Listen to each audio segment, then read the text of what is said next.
I got the max wanted level and was hunted down by the Empire in Star Wars Outlaws. I'm going to show you that in a bit, along with my impressions after playing about 5 hours of Star Wars Outlaws in total, and some of the cheeky questions I asked the developers and actors who brought this game to life. How does it feel to play what's being called the sexiest droid? I got to play on 2 different planets, including Toshara, the new planet that was created specifically for this game, and also Kajimi, which is completely different and colder. And I also tested the speeder bike out quite a bit, and explored the far reaches of space.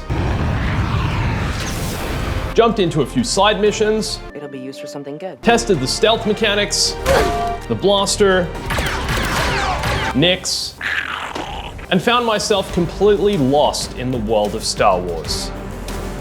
And that, I think, was my biggest takeaway from Star Wars Outlaws. I think the game's greatest strength is the fact you feel like you're in the open world of Star Wars. The environments, the aliens, the NPCs, the speeders, the ships, space travel, the grittiness. All those key Star Wars elements are here. Hey everyone, it's Andrew. I think Star Wars Outlaws could go down as one of the most underrated Star Wars games ever made. So many people have already written this thing off, and I don't think I'd be doing my job correctly if I didn't also mention the criticism and controversy that's surrounding this game. Also, just as a heads up, I've not been paid to make this video or say any of this. Yes, Ubisoft flew me out to a special event in LA where I got hands-on with the game and got to chat with the developers and the actors, and also got to go to Star Wars Galaxy's Edge and Disneyland. But everything I say in this video are my honest impressions of this game. But speaking of Ubisoft, they certainly don't have the greatest track record in recent times. But that said, the passion of the developers as both Star Wars fans and gamers, I think really comes across in Star Wars Outlaws. I honestly haven't played enough of the game yet to make up my mind as to whether Star Wars Outlaws is going to go down as one of the best Star Wars games ever made. But boy, is there a lot to like here. So like I said, I've played for about 5 hours in total, and I feel like I've only just scratched the surface. The open world feels vast and expansive. There's so much to explore across all the planets and also in space. There are constant prompts for side missions and events sidetracking me from just continuing on the main story. I kept getting distracted over and over again. It's like my Lego Star Wars days are coming back to haunt me. I can't wait to actually sit down and deep dive into what they're calling the first open world Star Wars game ever made. But why has it taken so long to build an open world Star Wars game? Why has it taken this many years? It's been decades. The decision to let players do it is also catching up with technology and what's possible and what can be designed and accomplished and achieved with all of the other systems and all of the other elements and all of the other design principles married with, you know, deep, rich narrative. I think everyone was always open to and excited by that opportunity. It was really just waiting for the right partner in the right moment who could make that happen. My playthrough started a few hours into the game, and K-Vess has crash landed on Toshara with her cute companion Nix. Aww. And immediately you notice just how beautiful and vast the world really is. I just had to stop here and take in the horizon, watched as the wind swept these dusty savanna plains, and braced myself excitedly for the journey that was to come. Jumping on the speeder bike and you immediately feel the fluidity. I think the speeder bike is one of the game's standouts here. You feel its speed, the way it slides across the landscape. The speeder physics are really fun, and a little later I also unlocked the boost, which made things much more fun and also much more dangerous.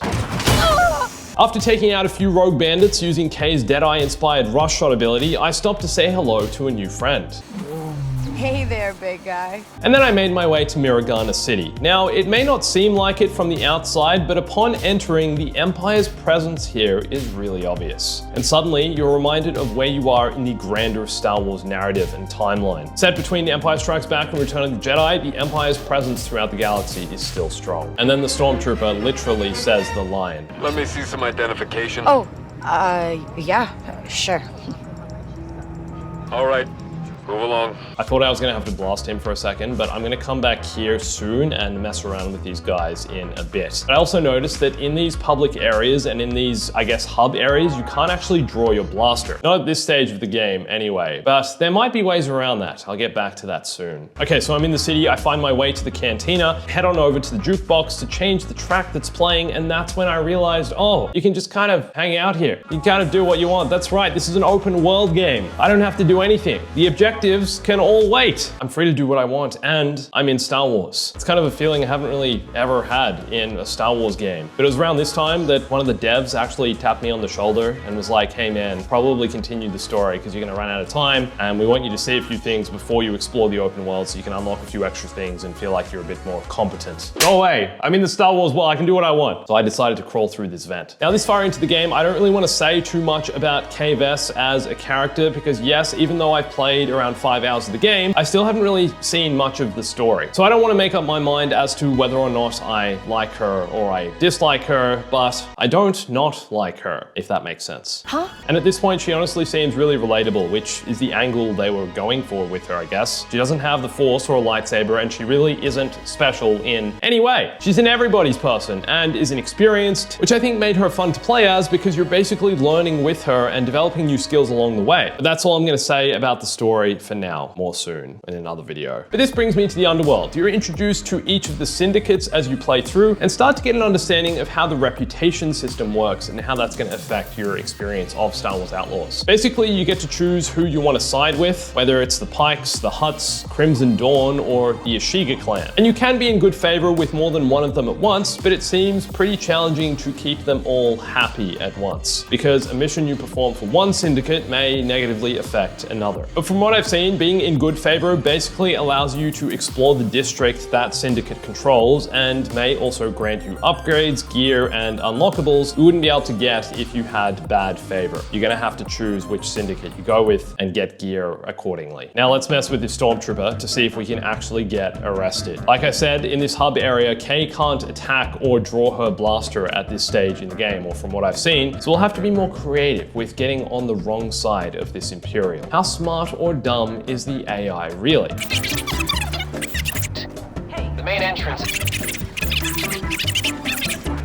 I'm sure I can handle it.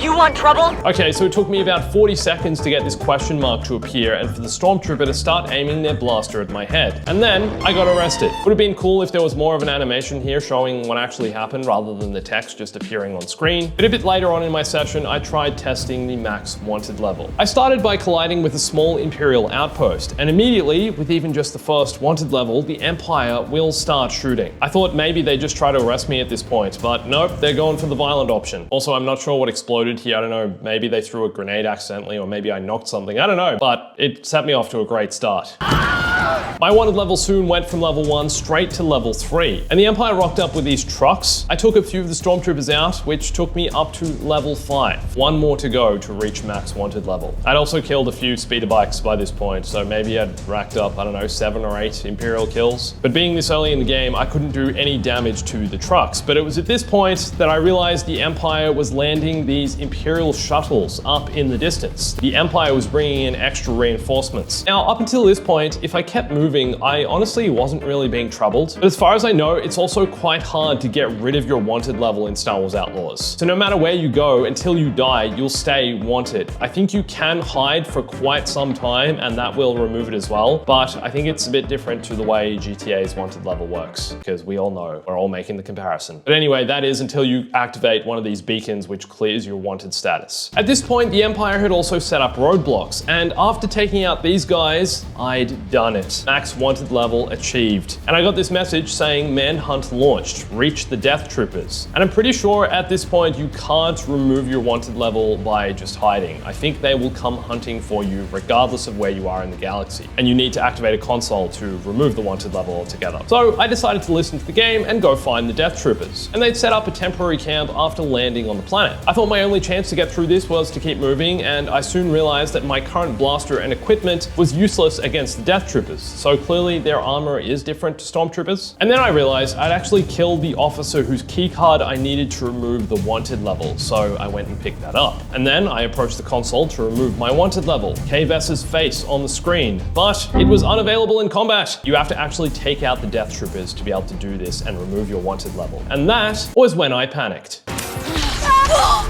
Now this wanted level also applies in space, so if you have a wanted level up there, the Empire will endlessly send fighters to shoot you down. And I think it stays the same no matter pretty much where you go. So this random Rhodian challenged me to a speeder race. I have no speeder upgrades at this point and was eating dust for the entire race until I made a sneaky overtake right at the end. But I love that there's random activities like this. But after barely winning this, I thought it was probably a good idea if I went and tried to upgrade my speeder, add some more speed. And all upgrades in this game are unlocked through quests, through a system called the Experts. Instead of a skill tree, there are these NPCs you have to go find, which will allow you to upgrade certain gear, equipment, stuff like that. And after speaking to 2 different NPCs, making my way across the map, and also testing how well this speeder bike handles gravity, I made my way to this wind facility to find a part that would upgrade my speeder and add a boost function. And this indoor section was honestly a lot of fun and showed me a different side of the game, focusing on platforming and puzzle solving. Now, there's nothing super original going on here that you probably haven't already seen in other games, but that doesn't mean it's not fun. And I think what's original about the way Star Wars Outlaws handles these situations is the way you're able to use Nix to do things like helping you solve puzzles, open doors, fetch things you need, and make your way around the environment. So I went through this entire section, grabbed what I needed, and then was propelled out through this wind tunnel to reveal that the sun had set. This was my first look at the day-night system in Star Wars Outlaws, and I can't wait to see what it looks like across all planets, especially Tatooine. But man, this game's worlds, environments, and landscapes look gorgeous. The wind on this planet and how most of the trees are on such an angle, they're windswept, make it feel like you're truly in the wild, like there's chaos here. Anyway, the speeder bike with the boost equipped is kind of dangerous. So I jumped in the Trailblazer and headed up to space for the first time in my session. And the transition up to space is honestly pretty seamless. As you're going through the clouds, you're still able to make the ship sway from side to side, which makes you feel like you still have some level of control as the next environment loads. Now, ship and space combat in Star Wars Outlaws, I honestly really like. I really like that you can bring the Trailblazer to a full stop in space, with the thrusters being switched off, and you're able to just move the ship around on an axis like this. Feels kind of peaceful. In other videos, I compared Star Wars Outlaws space combat and gameplay to Battlefront 2 Starfighter Assault, and I think it's a mix between that and Star Wars Squadrons in how it feels to fly this thing. Sure, there's no first person in Outlaws, but you can manually roll your ship all the way around. And I'm pretty sure you can also modify some things in the settings, like turning off the function that automatically levels your ship the right way around. So there is some customization here that is a lot of fun. Speaking of customization, still haven't seen much of that in my playthrough. I know there are a lot of cosmetic options you can unlock. The breadth of that I am yet to experience though, so we'll have to wait for that. I'm pretty sure your ship you can change some cosmetic things though, like the color scheme as well as your speeder bike. In terms of KVS though, at the moment, I think it's just outfits. We'll have to confirm this at some other point. Space locations also feel incredibly unique. Kajimi Space has this cloudy, stormy asteroid field you have to fly through to get close to the planet, and I can't wait to explore more of this. Apparently each space location feels really unique, so I'm really keen to see what the others are like. And now that I've landed in this Imperial docking station, we need to talk about stealth, because stealth in Star Wars Outlaws is brutal, absolutely brutal.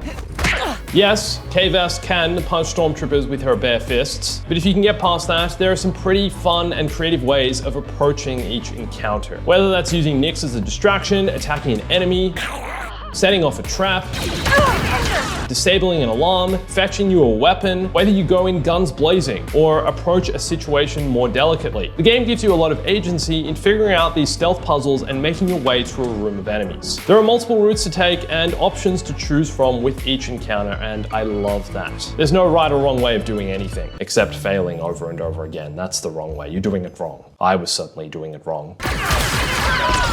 What are you doing? And that said, I was failing some of these missions multiple times in a row by setting off the alarm. This particular mission, you have to stay unalerted, and man, it took me a while to figure out how to get through this. But I kind of like that. You have to figure out a better way of going about this and going undetected. And the game is forcing you to improve your stealth skills, which you'll need more of throughout your playthrough. It's teaching you to look for more options on how to get through these sections, to use your stun blast, to use Nix, to use the environment. There.